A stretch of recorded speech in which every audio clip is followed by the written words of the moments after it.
How's it going, everybody? Welcome back to the channel. It is Tour de Beer, Tour de France, stage 17. One for the sprinters, and one for some bike riding, and, well, of course, one for a beer. As always, if this is your first time here, welcome aboard. My name is Frank. I am a former professional brewer, now work at a bike shop, and I like to talk beer and bikes.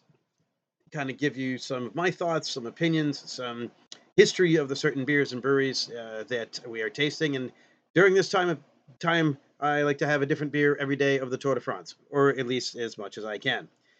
So let's get into the beer and then talk about today's riding and today's stage.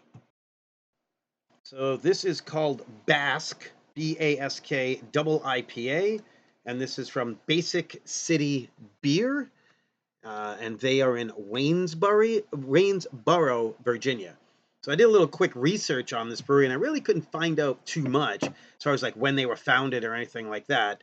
I can tell you this. I'm going to try and read the description here off the website, and it says where the techniques and traditions of Zymergy synergize into creative and contemporary craft beer.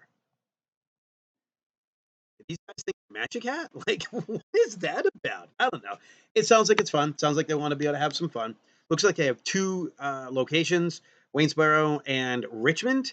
And taking a look at their Waynesboro menu, their beer menu, looks like they have 12 beers and 7 of them are IPAs. If you know me, you know that doesn't excite me that much. A double IPA, 2 New England IPAs, even though that's not New England, but whatever. I'm glad they call it New England IPA and not Hazy Juicy. A Doppelbock, so that's cool because not a lot of people put Doppelbocks on their menu. But yeah, it's from what I can tell that they have going on. So Bask Double IPA, let's crack this one open and see what we've got here. This is another one of the beers that I got from Chris, so thank you, Chris Crush MS. So I'm going to drink this from my Bike MS glass that he has given me. Of course, I mean, I should kind of mention that too. We're both always raising money for the MS Society. So if you want to do a donation, I'll put the link in the comment section. It's also where I always mention Phil Guyman, worst retirement ever. He gives some really good reviews of the Tour de France.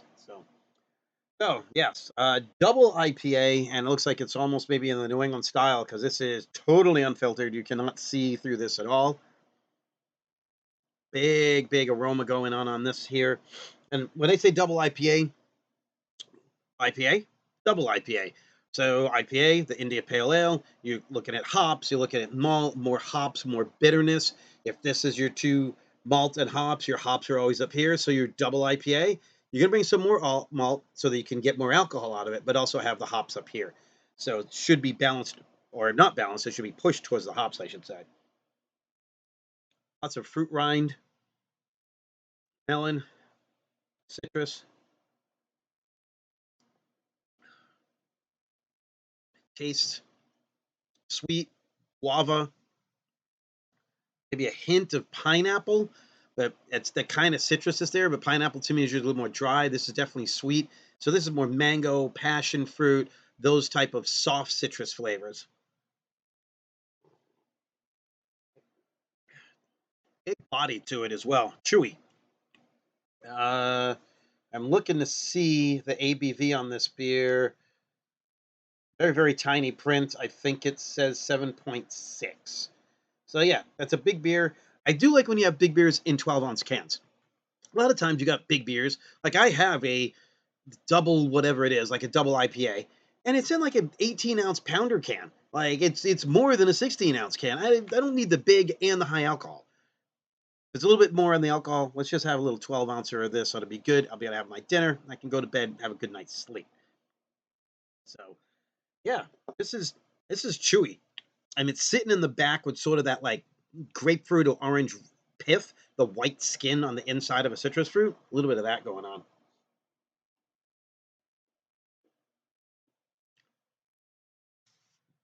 That is your, it's more that pithiness to bitter more so than the hops to bitter. The hops are there in flavor, definitely in the aroma. A little bit of what I call baby aspirin and that chewiness and that flavor and that dryness that gets you right here. Yeah. Ooh, and there's a little alcohol warmth. Ah, I just got that right there on that second breath in. So that is Bask Double IPA. Tonight's bike ride, and something I'm learning to do. And you've probably heard me complain that I don't really know how to edit, and I've tried editing and I suck at it. But I can edit with shorts.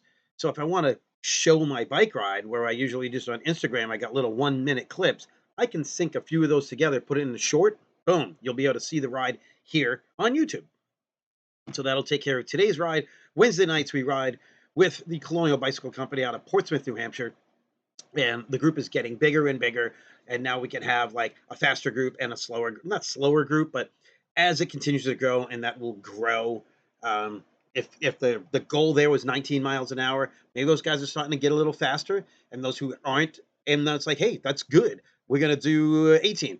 And if you're used to doing 17, well, come on in. 17 on your own, you should be able to ride at 18. And we kind of bring it together, push a little bit, learn to get a little bit faster, and then, okay, you're not there. All right, we just kind of separate and then back off. It's a learning process where, that's how group rides are. Group ride culture is different from shop to shop and area to area. So we ask everybody that has the route, so if there is a complete pop off, it's not like, it's not really a no drop or a drop ride. We're not trying to drop anybody, but sometimes people get separated. We want to make sure everybody gets back to the shop to be able to hang out. So today's stage, let's talk about this one. All right, so today's stage, as I had mentioned before, one for the sprinters for sure.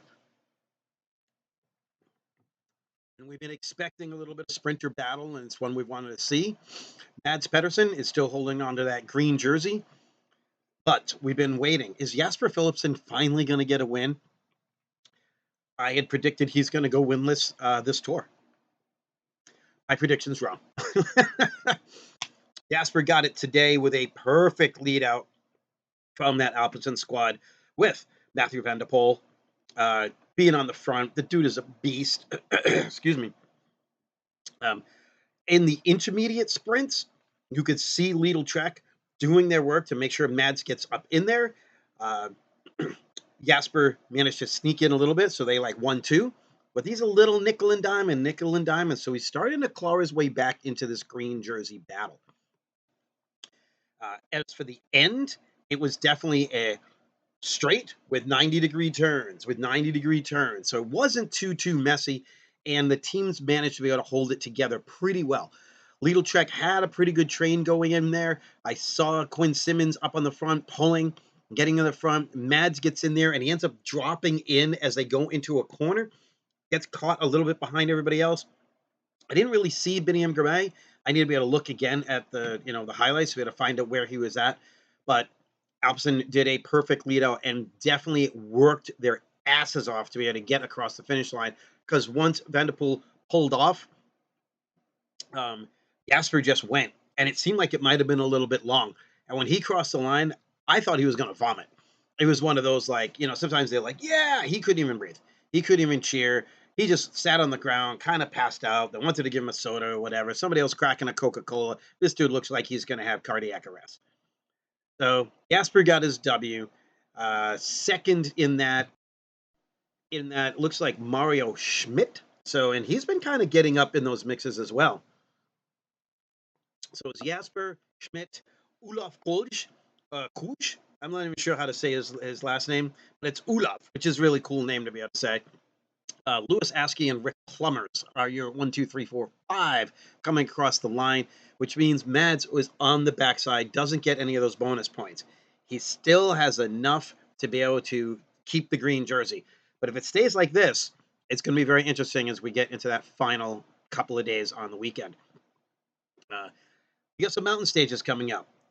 That may help out Mads because he's a bigger, stronger guy. And I don't know if Jasper can hang in the mountains. So if he can get some intermediate points or towards the end, we're just going to have to wait and see how that works out. As for the overall, nothing really changed all that much. Tade still has about 4.5 minute lead. The changes didn't go, or there was no change in that top three. So it is still Tade, Remco, Evenepoel, and Isaac Del Toro. Wait, is he in 3? Yeah, because Paul Sexas has dropped to 4. So this is going to be interesting to see how those two battle it out in the mountains. So that's going to do it today for stage 17 of Tour de France Tour de Beer. Going to be winding it down towards the end of the week, but we'll still be talking races, riding, so on and so forth. We'll see which beers come up until the end of the weekend. Until next time, be good to yourselves, be good to each other, ride bikes, drink some good craft beer, and do epic shit. Cheers.